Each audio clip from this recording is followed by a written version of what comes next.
Welcome to the SDA Housing Podcast, brought to you by NDIS Property Australia. Before starting this episode, we need to provide a general disclaimer. Information contained in this podcast is general in nature only. It does not take into account the objectives, financial situation, or needs of any particular person. You need to consider your financial situation and needs before making any decisions based on the information in this podcast. And you should consider seeking independent and professional advice for your personal circumstances. All right, let's begin. Welcome to the SDA Housing Podcast. My name is Debbie from NDIS Property Australia, and welcome to our monthly in-depth series, SDA Unlocked, where we delve into the supply and demand data for specialist disability accommodation in different areas around Australia. Today, I am very excited because we have a couple of guest speakers here with us to discuss the SDA supply and demand in Perth. And these speakers are Matt and Dan from Everhomes. Welcome, guys. Thank you. Great. Yeah, fantastic to have you in the office and to talk about something which I know you spend a lot of time looking at the data in different areas around Australia. So, yeah, helping me out a lot because there's only so much I can determine from the information I get from the NDIA. And I know that you guys have access to far more resources to be able to give us some more real in-depth information. So once again, thank you for coming in today to do this. And Perth, let's get started.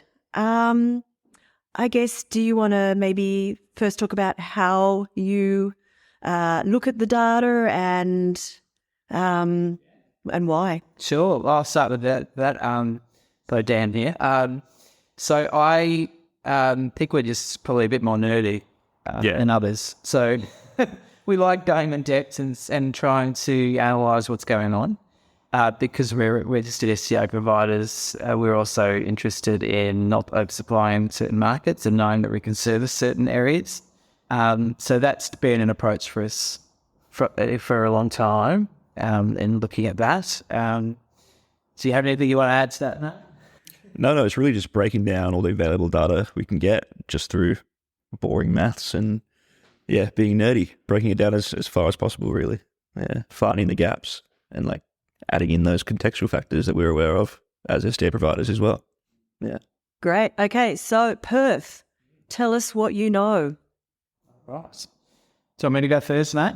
Yeah, take it away. All right. So Matt probably spends a bit more time looking at it, so I'll throw to him when necessary. But so essentially, Perth is comprised of 4 main regions, but there are also 2 other regions, and these are all statistical regions, SA4, and the 2 additional areas which are in proximity to Perth are Bunbury and Mandurah, and we have 5 Perth areas: Perth Inner, Perth Northeast, Perth Northwest, Perth Southeast, and Perth Southwest. And this actually makes up the majority of Western Australia, if obviously that's where the population distribution is.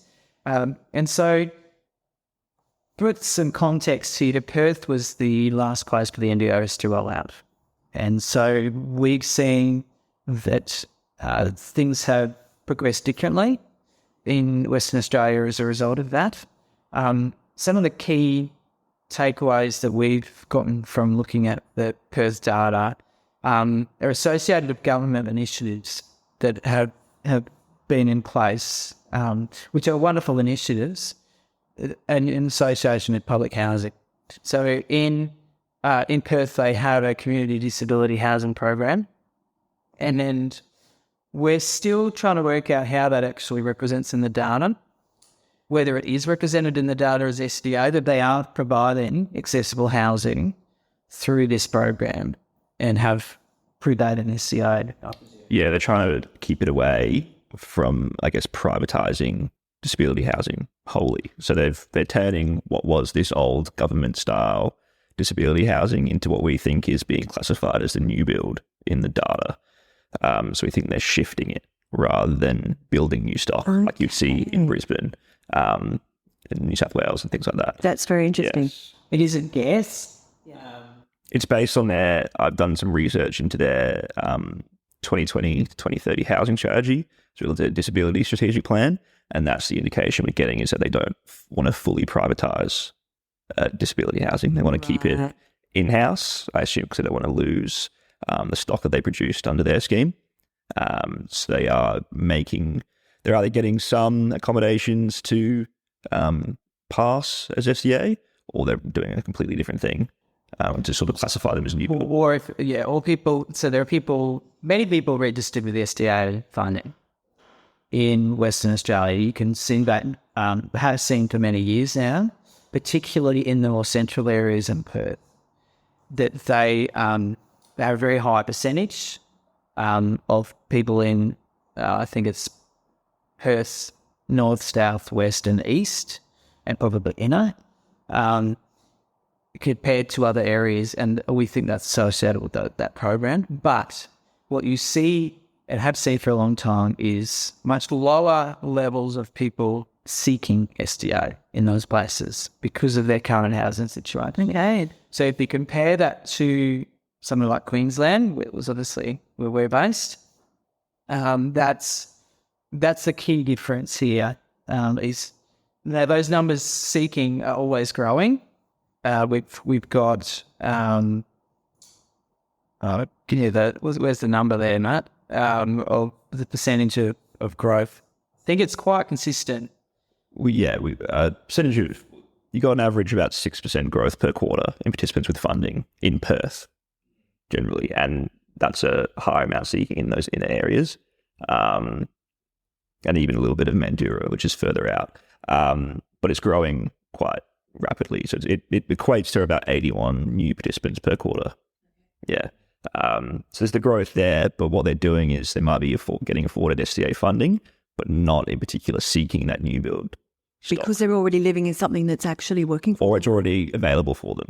Yeah. Yeah. Okay. Yeah. Having said that, I remember looking, 2 years ago, and the numbers that they're seeking now are much higher than they were. We were looking at very low numbers, and that was part of transition to the NDIS. It was very new for everybody concerned. And as I'm assuming many people know that listen to this podcast, you have to go through an application process to be able to actually get SDA funding, and that can take quite a long period of time. So as things roll out, it is literally a process of a year or two before you actually start seeing that person represented in the data. Yeah. So what we're seeing coming through now is a product of, something put in motion a year to 18 months ago.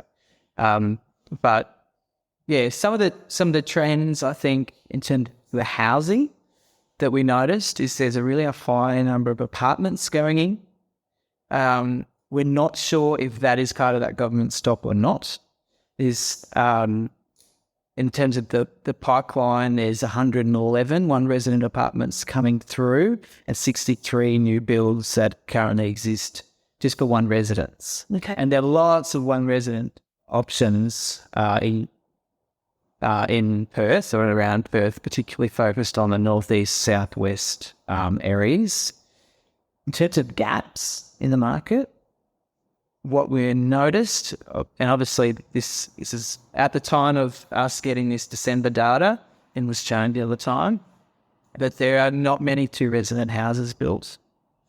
I think 23 in development, so it's starting to pick up. And which area is this? So I've got one house with new build funding in Perth Northeast in the fully accessible category. And nothing in robust, 2 in high precision support. And we know from our work in other areas that 2 resident houses are obviously something that people seek, something that families might need if they want to live in a house together, provided the investor's willing to make that work. And so we would think that there's probably a gap there for that sort of development. So this is Perth Northeast. Perth Northeast has 2. That area has 2. And Perth Southeast has 1 in a high physical support category. That's currently built.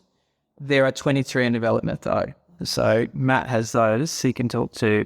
Yeah, that's so northeast in particular. There's only one 2-resident house being built. There's 5 being built in northwest, 9 being built in southeast, 6 being built in southwest, and it's a generally low uptake. You look at 3-resident houses, there's quite a few more coming through, but by far and large, 1-resident apartments are still being built in the pipeline. Again, obviously chasing those higher returns, but it might not be what participants are seeking in particular, because we've also identified that improvability seems to be what people are seeking the most. Obviously, these apartments often get built to the high physical support standard. So there may be a gap, definitely for those 2-resident houses. 2-resident houses, improved livability. Well, building to the high physical support, and then you can accommodate. Because you can still accommodate fully accessibles. Yeah. Of course, if the investor's willing to take that lower income. Yes. So, I mean, I'm obviously we're conscious. Hopefully, people that'll listen to this podcast don't all go out and build exactly the same thing. But we're just reporting on where the gaps are. We also don't have data on exactly who is getting funded for what. Yeah, and this is a big gap in the data overall for SDA in Australia is we can't get that information. And it could be released. It could be, yeah. It would be helpful if it was. But there is anecdotal kind of evidence that we had through our work. And so we know that 2-resident, 3-resident house funding is quite common. And logically, the economics of it, the government is wanting for those shared housing options to be put out as the first option and less likely to dish out the apartment funding. So, there's probably, in terms of what's being funded, there's probably a case for 2-resident houses and perhaps some more 3-resident houses, particularly in those lower funded categories. And so that's pretty much in all the main areas in Perth, in all the SA4 locations. Follows the same trend. If you look at it from a oversupply versus undersupply, I guess, lens, everywhere, and if you count stock as bedrooms, so available bedrooms for participants to move in, there's a shortage in every area, every statistical 4 area in Western Australia, except for Mandurah, which is slightly over. I think there's an oversupply of about 20 bedrooms. Okay. So you're at equilibrium there anyway. That's, you accommodate for new participants coming through, that'll most likely even out. So basically, don't necessarily build anything new in Mandurah at the moment. I would assume it's cheaper land prices out there. Yeah. Things like that. And obviously it follows the same trend for anywhere in Australia. The closer you get to a central business district is where the lack of SDA is. Mm-hmm. Also where the highest need can also be sometimes as well. Yeah. So it's a catch-22 in that regard. But general investment into the area, if you just look at it from the numbers, it's good. But again, it comes down to specifically what you want to build and the availability of funding there. And that's where we believe that the house options are probably a little bit more beneficial to participants, definitely. Yeah. So pretty much, is there anywhere in those Perth areas that you see some oversupply of houses? Or not of houses. Not of houses at all. So that's really needed everywhere. Yeah. And you said in some of those areas there's no robust at all? Robust is a bit tricky. I know there isn't. If you're looking at it from places, there's barely any robust bedrooms available. But in saying that, there's not many seeking robust. Right. You can accommodate for potential future growths. Obviously, robust is a niche market within an already niche market. Yes. So there's definitely opportunity there if you build the right thing. Probably 1-resident villa type thing. I would say, I don't know. Again, Matt's got the CNC thing in front of him. I've got the already built stock in front of me. There's basically nothing currently built. Yeah. And there are definitely people that need robust housing. So I would certainly encourage some investors to do that, or to look into hybrid designs. Well, the thing about robust is you could house people with improved livability. You can, that's right. That's true, yes. Which You wouldn't want to match really robust with improvability. No. Worst case scenario, you could put 2 people with improvability in a 3-bedroom robust home. Yes. And we would always recommend 1 or 2 resident robust options. Absolutely. Our preferences is typically For a single, yeah. We've been told by many different organisations that probably 80% of robust participants cannot share. So, yeah, really that one tenant properties are needed. And I guess that is something that we're all hoping to see with the new prices released to be implemented 1st of July, is that there may be a 1-tenant house funding. I'm very much hoping for that. There are situations in which we can use Appendix G, which I've spoken about previously on this podcast, with family members, but in some cases that doesn't work, and we've been told, hey, this person absolutely needs the space of a house, and they're not living with a family. Yeah. And there does need to be some sort of way to account for that situation. Yeah. But until we know that information, I guess to sum up Western Australia's supply and demand, we know there is some supply. I just wanted to touch base on what you were talking about with the existing supply already.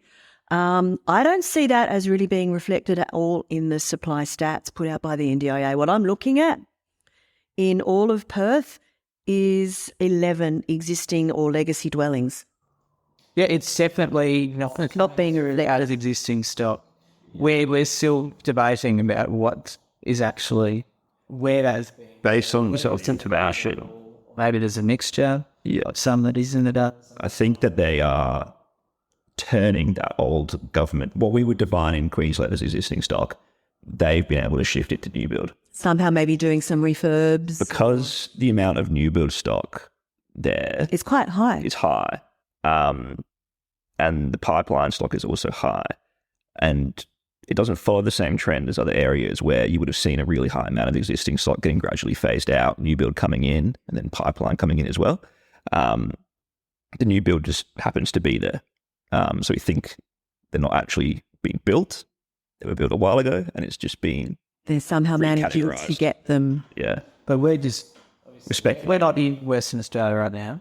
There would be people that obviously know exactly what's going on, would welcome them to. Yeah. Well, I'm actually going to be in Perth later this week for an SDA conference there. So I will do my best to get more on the ground intel around that, because it is a very interesting subject and it is unique to Western Australia for sure. So we know that there's good supply. Of what type, we're not really sure, but it does exist. But there's still definitely an undersupply, and as you said, in 2-tenant houses, pretty much anywhere in Perth. Yeah. So, And the way we like to look at, I guess, your oversupply and undersupplies is, again, through looking at it as a bedroom, places. And what we find beneficial is to look at the market less existing stock, because that existing stock is where participants are moving out of, and it's where it's gradually getting phased out. So once you accommodate for no existing stock in the area, the shortages blow out massively. For example, in Perth Northeast, you have a shortage of 240 bedrooms compared to participants. In Perth Northwest, you have a shortage of 263. Whereas if you accommodated for existing stock, the shortage would only be 100. So it changes based on how you look at it. And if you have the foresight to understand that existing stock is going to phase out, participants aren't looking for that and they want to look for new build stuff, that's where you can get, I guess, you can figure out the areas where you're going to yield the highest returns in terms of placing participants anyway. And again, then you whittle it down to house type, and we think, the 2-bedroom houses is probably the most viable option. I guess, we love Western Australia in terms of the stock that we sell. We've got quite a lot happening over there, all house and land. We do have some apartments that come on from time to time, but the majority is definitely houses, 2-tenant houses. So I guess we are already listening to the data out there. Our builders are on top of it. They know what the demand is for. So that's a good thing. But Western Australia is still new. I think it was the end of 2021 that Western Australia was fully implemented in the SDA systems. So it's only been going a bit over a year now, fully. A long way to go before they catch up to the eastern states and before, I guess, all the data is being accurately put out there by the NDIA and other sources. So anything more to add on that, Matt and Dan? No? I think that was very helpful, particularly for our investors that are looking at Western Australia as a potential area to invest in for SDA. So thank you so much for coming in today and helping us out with our SDA Unlocked episode on Perth. And we'll see you on the next one. Thank you. Bye. We hope you enjoyed this episode. Please make sure you are subscribed and following us so you can keep in the loop with all of our upcoming episodes. We would really appreciate it if you could leave us a 5-star rating, a written review, and to share this podcast with those that could benefit. Until next time, catch you on the next episode.